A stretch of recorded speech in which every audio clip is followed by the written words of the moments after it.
I wouldn't care if my significant other asked for my password, but I think it's weird. I do think it's weird. Cause what do you want? What are you looking for? What do you want to see? Like them DMs. What do you mean? But then you can just ask me and I'll just show you. Why do you need the password to do that? Maybe that's. I just think that that's a real. How do I put this? Really controlling. I don't mind someone coming to me and being like,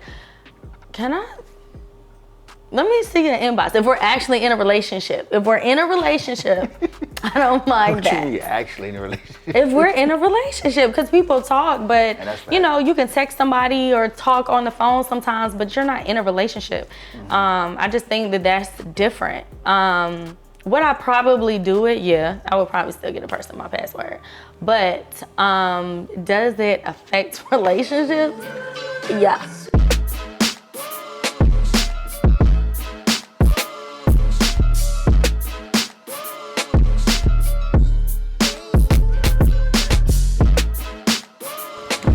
Love.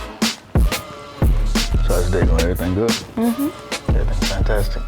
Always busy, but good. You're a celebrity, so you know what I'm saying? I'm gonna give you an honor that, I even know who you are. You know what I'm saying? You got so many jokes. You just full of jokes. I'm saying though, you have to honor when you're in the presence of greatness. And that's what's going on right now. I'm in the presence of greatness. Therefore, I'm gonna honor it, you know what I'm saying?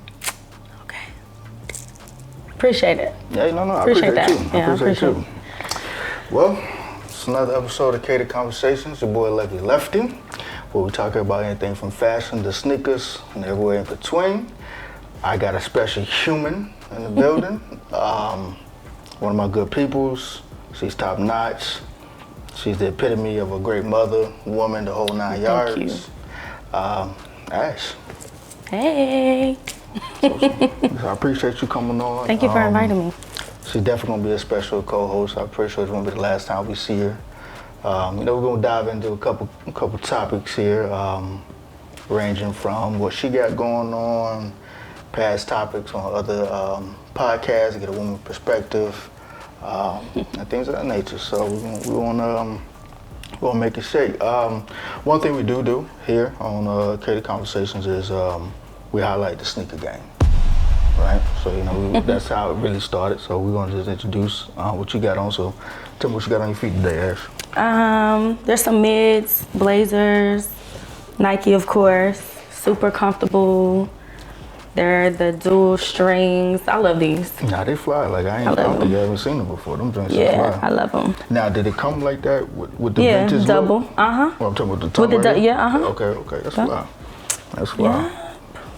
Okay. Oh, I ain't noticed that the two different checks on it. I know. So we got the outline checked on this side, the solid. Yo, that's fine. That's solid right there. Yep, they're super comfortable too. They don't look comfortable, but they are comfortable. Okay. I like them. They solid though. So what I'm rocking today, some Ken Griffey's. Okay. I don't know the technical name of them. I just called them Ken Griffey's. When they came out a long time ago, Ken Griffey was one of my favorite baseball players of all time. So when he came out with a shoe, I was like, I had to get him. I had them a long time ago, got messed up. When I saw those coming out again, I said, I gotta cop them. Gotta have them. Are they comfortable? Oh yeah, they're very comfortable. Yeah. The air bubble. Because some shoes are fly, but they not comfortable. Yeah, and I ain't with that. Like I'm not gonna get I need to be comfortable. Yeah. Just to wear them, just to be wearing. So I say I have them. Like I'm not gonna front. My Travis Scotts are not comfortable. The Travis Scott 6s that glow in the dark, they're not comfortable. I ain't gonna lie to you. I didn't realize how uncomfortable they were until I already got them. So, but yeah, they definitely. Yeah, that's fly. Yeah, I mean the way how Catered Conversation really came about. Me and my man G, Warren, we decided we want to do something a little different. Have a platform where we can have people come on, talk about what they got going on, highlight businesses, highlight extraordinary individuals like Ash herself. And that's how we started. And it was really supposed to be about sneakers, but we feel like we could talk about other stuff too. We can get a little ratchet with it. We can get a little informational with it as well. So, and this will be the 7th and final episode for this season. But we definitely be coming back. We're definitely gonna be coming back. So I'm just gonna recap a couple questions that we had on previous episodes. And you cool with that? Cool. cool. That's wild. So we're gonna dive into a little fun here with you. You know what I'm saying? So one of the questions we had on the previous episodes was, I think it was episode 4. Why do you feel sometimes friends are closer than family? Because we pick our friends, we don't pick our family. So, we choose who we want to give our energy to, spend our time with, hang out with for whatever reason. You're gonna be drawn to people that you like. You don't always like your family. Your family feels like they're just gonna be around all the time, so you have to deal with whatever they're coming with. With friends, I feel like they kind of, at times, I'm not gonna say all family, definitely not all family, but I feel like sometimes family can take for granted a person a lot easier than a friend would. A friend is gonna say, you don't have to show up to, support my business. You don't have to go out your way to support my children or my child. You don't have to go out your way to text me or call me or anything like that. Whereas family, they just kind of take that for granted, like that's what you're supposed to do.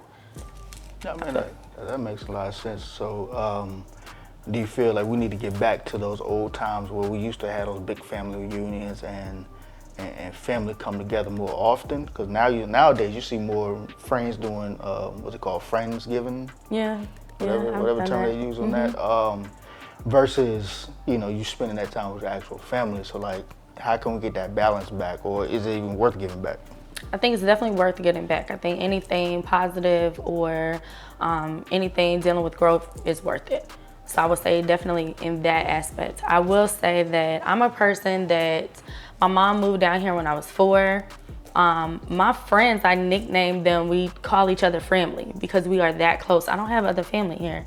I have one cousin that lives here, but other than that, there's no other family here. So my family's in Pittsburgh and Houston and kind of spread around. So growing up in a state where your family is not from, or your friends are going to become your family, just naturally kind of.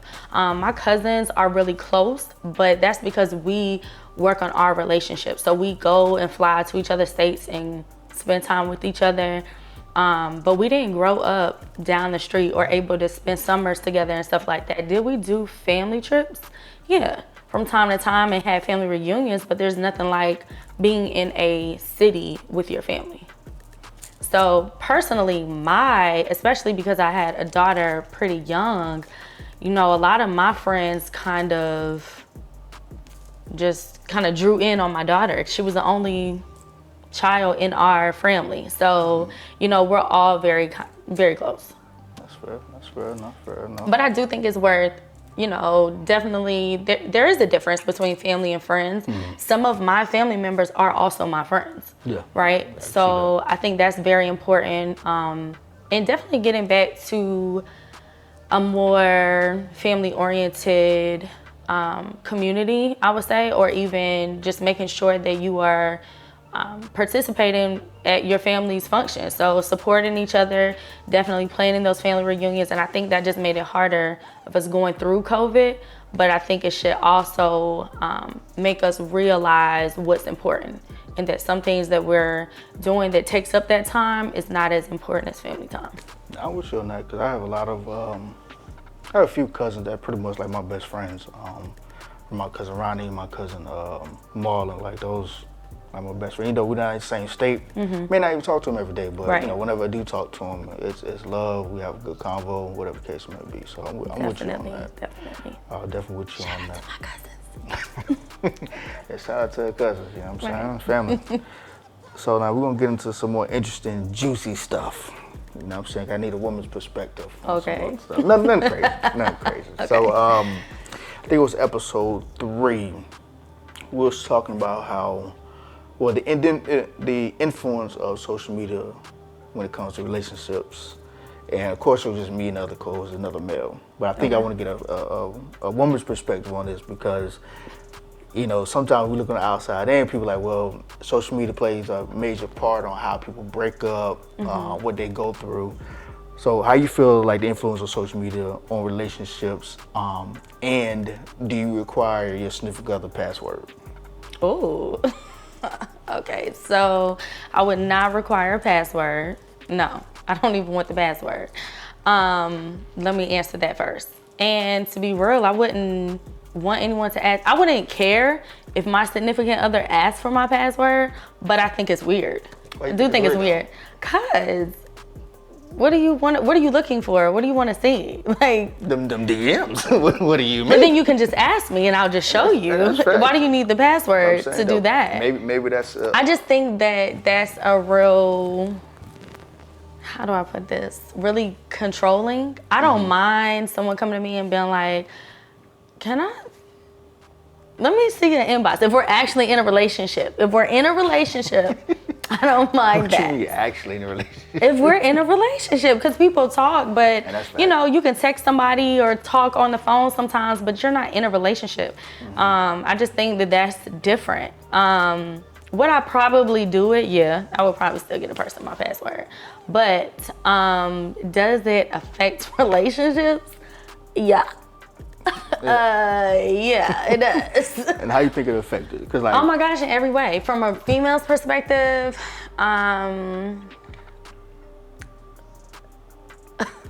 where do I start? It's very weird because I feel like the same people that will respond to certain pictures or send messages, those are the same people that get mad about things dealing with social media. It's very weird to me. It's very, very weird. So how would you feel about if your significant other, your man, was constantly on those hip hop model joints, like always liking their pictures? Like, would you feel some type of way? I stay on their page. I'm just playing. I don't mind that though. Like, I love beautiful women. I will tell another woman she's beautiful. I love being around beautiful women. I don't mind that. That's not, there's a level of disrespect, and I don't think that's disrespectful to like a picture, to depends on the comment, but as long as you're not out here looking thirsty, like don't have me be the person with the guy that looks real thirsty. Don't do that. That's not cute. But I don't mind. It doesn't bother me if someone is liking, if I go to Bernice's page and I see that someone also liked the picture, I like the picture too. She's beautiful. Shout out to Bernice. Shout out to her. She is fine. Yes. Okay, so at what point would you feel like it's getting disrespectful? I mean, if you're thirsty. So if you're like tongue emojis or just being thirsty, everybody knows what being thirsty is. I think like if you put in hearts, so you put in the hand claps, okay, cool. I don't care about that. But if you are just out here with the tongue emoji, yeah, come on now. What are we doing? You're not gonna embarrass me. That's not cool. But on the flip side, I think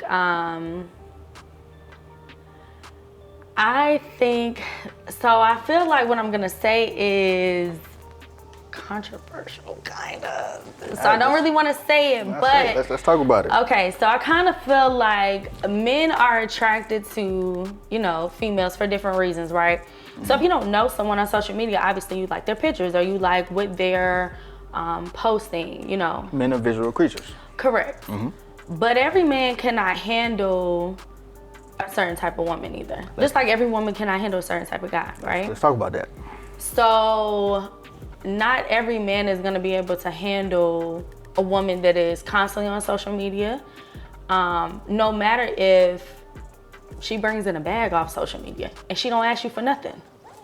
Everybody cannot handle that. Everybody cannot handle a woman that really has herself together or doesn't constantly ask for things, or that can go to, I mean, this is for a lot of women, but goes to a gas station or a grocery store and somebody says something to them, you know, and I can only imagine as a man how that would feel. I'm glad I don't have to do that, but you kind of have to know your person, who you're dating. You do have to accept them for who they are, but also that person should be able to respect where you are with things. Do you think that should be a conversation from the get-go, far as like, hey, this is what I'm doing? Because I have known some people, male and female, depending on like you know, they may get upset, like do make it upset because they feel like the girl posting pictures that should be reserved for him and vice versa. Correct. You know what I'm saying? So Correct. it's like, do you have that conversation up front, say, hey, this is what I'm doing, or you just like, hey, you just got to deal with it? I think that the conversation should be held up front, of course. It's never been held up front in my case, ever.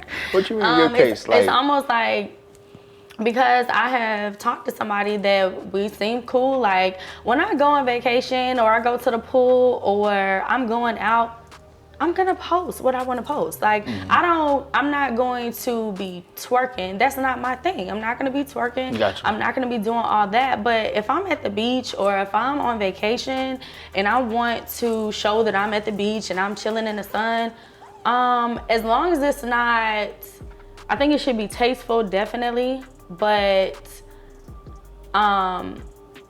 this is why I think that it should be a conversation prior to, because you don't want to disrespect your person, and you know, they may not want you posting that, or they may not want you doing that. But that needs to be a conversation prior to, not after the fact, where you've seen that this is this person's activity prior, and then you want to have a problem with it after the fact. And I'm glad you said that. So communication is definitely huge. I think especially during this social media thing, like, let's be respectful of each other, but what is disrespect to you?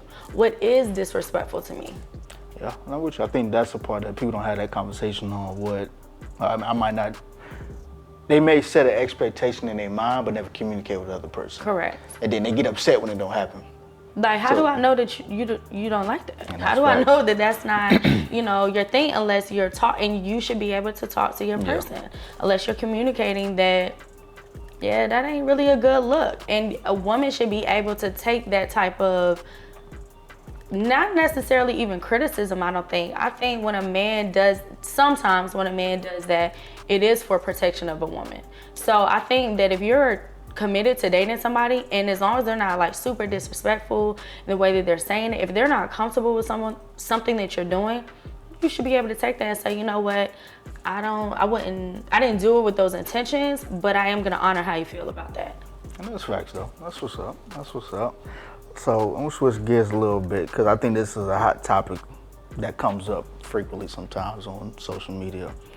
How do you feel about roles within a relationship? You know, we always know, we get all the time, right, who should pay what, you know what I'm saying? Or you know, should the woman be at home cooking and cleaning, and man should all do, like, what's your mindset on that? Okay, so this is how I feel. I respect the roles, but I think that we are moving in an age where, like, it's not as strict as it was. So for instance, I don't want to take out trash. I don't want to do that. I don't want to do anything dealing with trash, right? At the same time, like, if I'm dating somebody and they can cook, why I gotta cook all the time? Like, you can cook too. I like your food. That's and right. It's not like if I see the trash, I'm just gonna walk by. I'm gonna do that, but I don't want to be the one like doing it all the time. But clothes, you know, I naturally wash clothes, fold clothes. So that could be like a trade-off. I don't really, you know, I think that every relationship and every situation is different. So as far as the household bills being broken down, as long as it works, then it works. I'm not really a person that's gonna be like, oh, well, you need to pay all the bills and you need to pay for the mortgage or the rent. I hustle, I work, you know, and I've had responsibility for, I can't remember how long. So I'm not opposed to jumping in there and taking responsibility for something. I'm not like that. So are there certain things that I think are a trade-off? Like, I know somebody that is married with 3 kids and he's a stay-at-home dad. But stay-at-home dads and stay-at-home moms, that is a job. Yeah, it is. It is a job. Like, taking care of kids, especially after you get off work, that is a job. And I think that goes beyond, you know, not getting recognized sometimes. But I don't think that, oh, if you're the woman, that you should just be cooking all the time. Or the man should always have to pay all the bills in the house. Like, you guys should be building together. So if he makes more money, he's like, look, this how we're gonna bust it down. I'm gonna pay for this, and you're gonna do this. As long as it's a plan that works for your family, your relationship,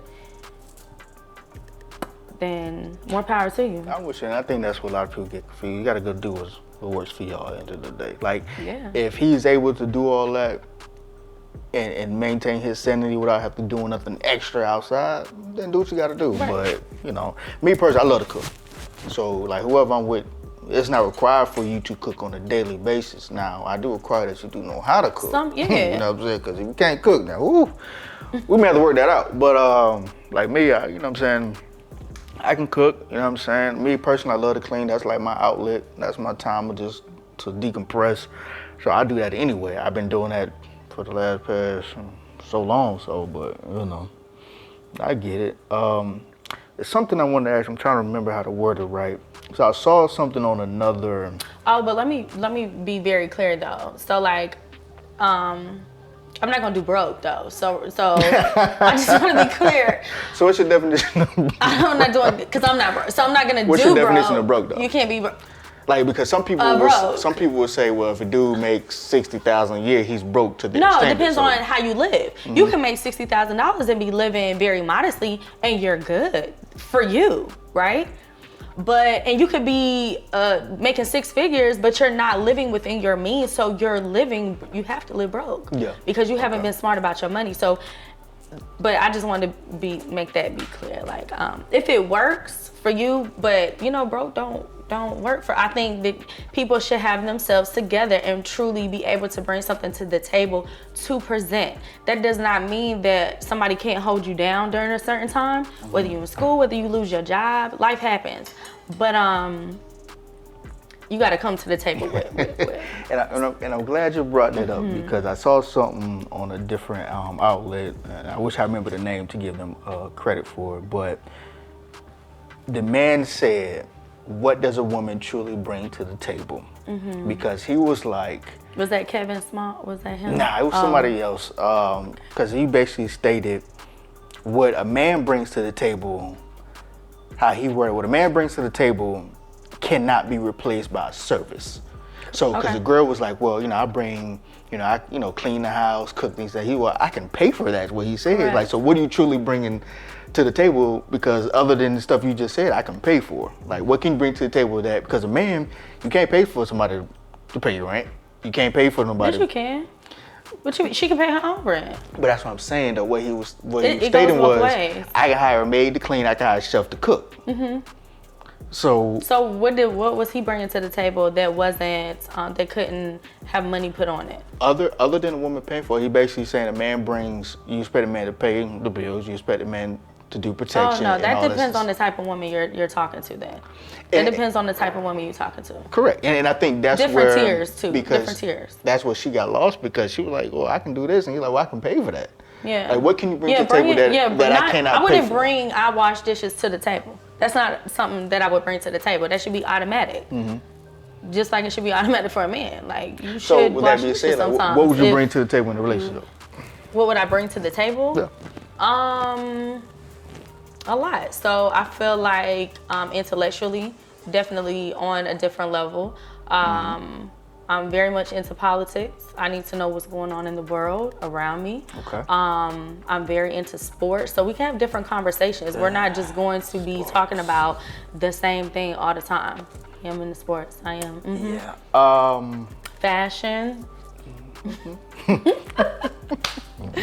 I got some business stuff going on. I have a career, but I also have my personal business stuff going on. And I'm a hustler, and ultimately, like, I want a partner. I want somebody that wants to do life with me and then can also lead. And I trust them to lead me. It's not gonna be just based off of financial gain. It's not going to be off looks, it's not gonna be based off of that. I need somebody that's actually submitted to God and able to truly lead. Just because you got money doesn't mean that you can lead. And you can be corny with a lot of money. And I don't want corny either. Because once you corny, I can't, what you say, uncorny? You can't be uncorny to me. Once you're corny, You're corny. Yeah, when I read that, I was crying, laughing uncorny. in my house. You can't uncorny.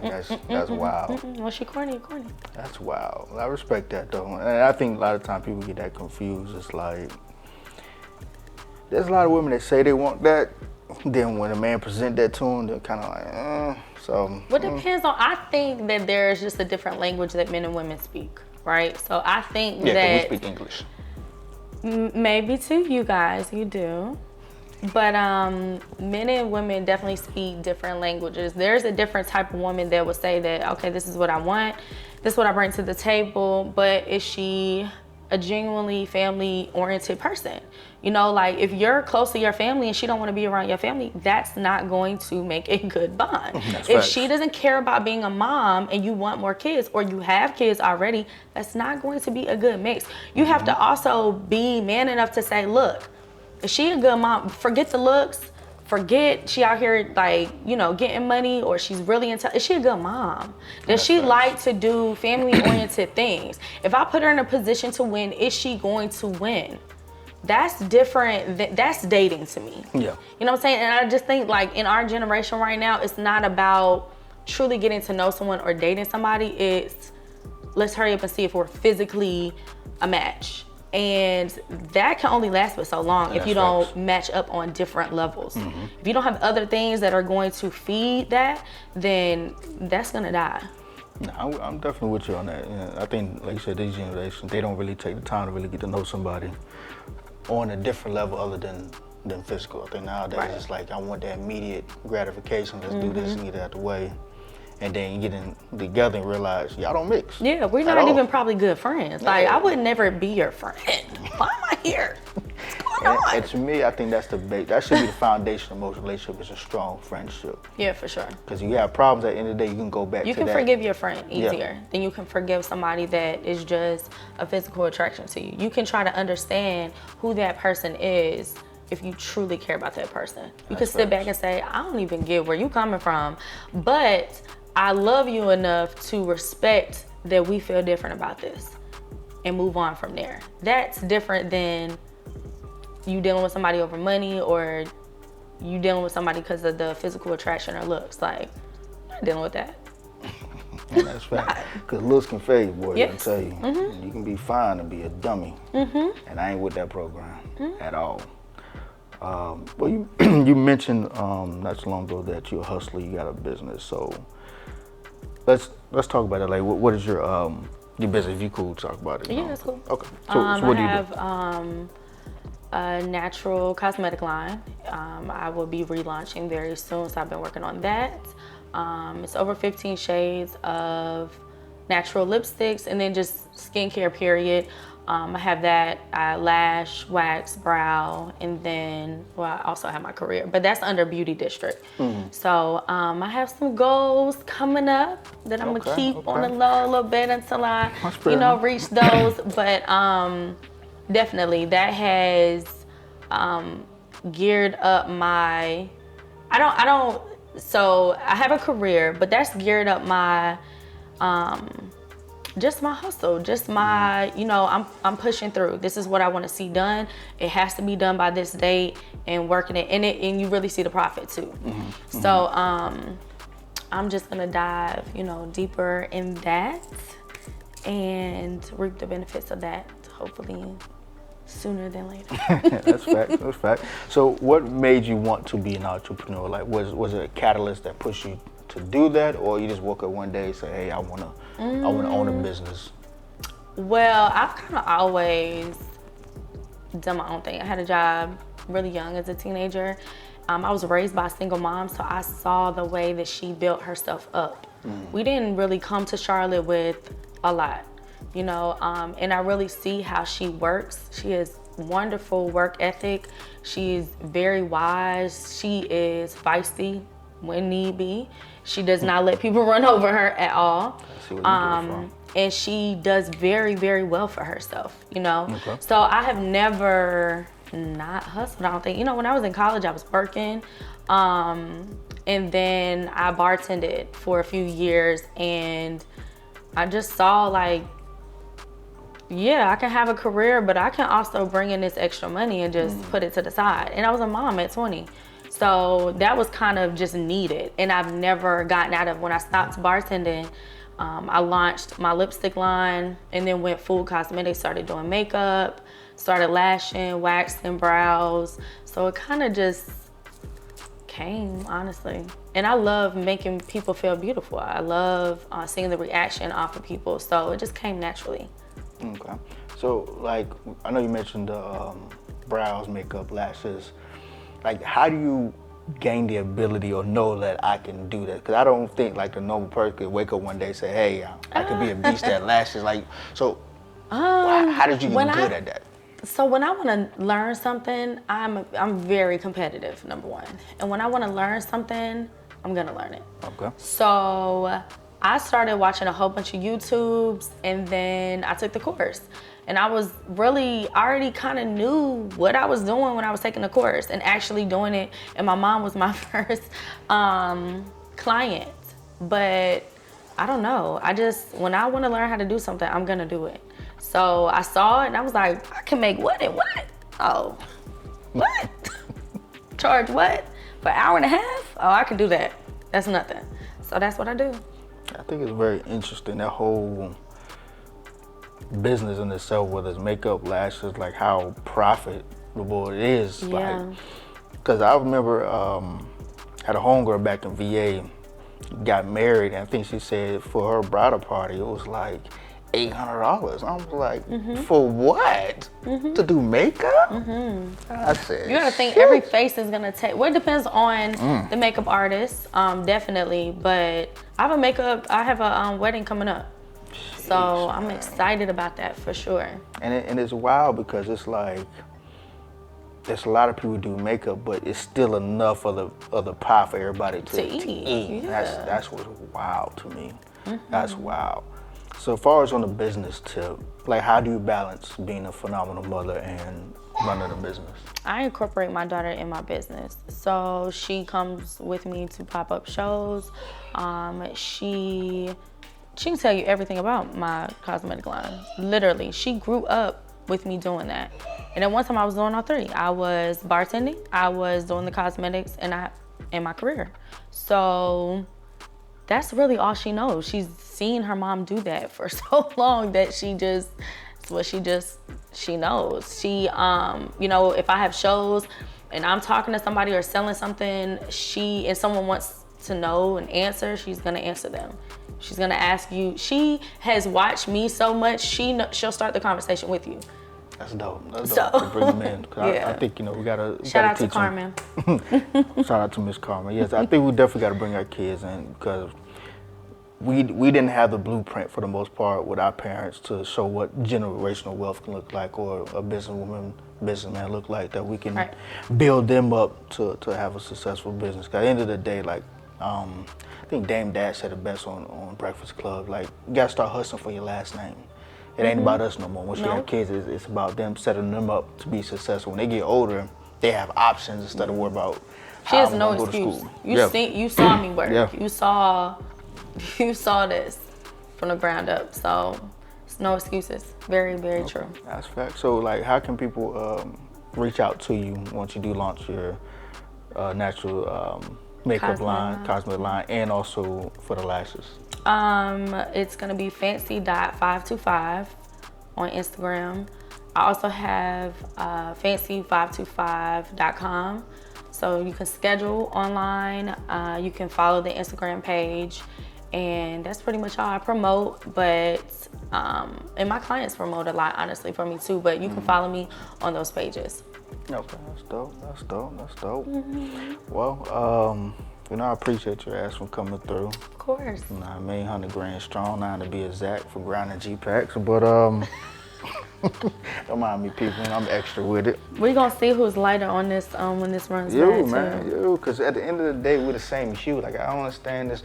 Matter of fact, why do we even have to have this conversation? Like, why can't the lighter hue, caramel complected, pecan-tainted individuals stick together?